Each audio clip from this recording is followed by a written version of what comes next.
అలాగా 8 ఎకరాలు. 8 ఎకరాలు.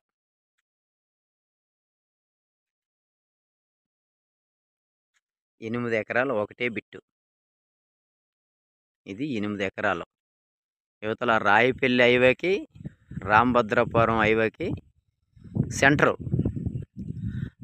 అటొక 6 కిలోమీటర్లు రామభద్రపురం హైవేకి, ఇటు రాయిపల్లి హైవేకి, రాయిగాడ్ హైవేకి, అదే రాయిపల్లి అంటున్నాను, రాయిగాడ హైవేకి 6 కిలోమీటర్లు మధ్యలో ఉందండి. డైరెక్ట్గా రూట్ ఉంది. మట్టి రోడ్ అండి.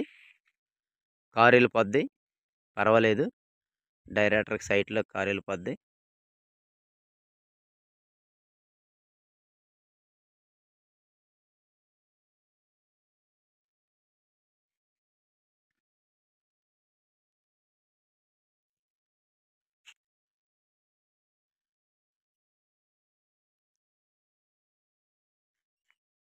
చుట్టూ కొండలు, మంచి లొకేషన్ ఏరియా.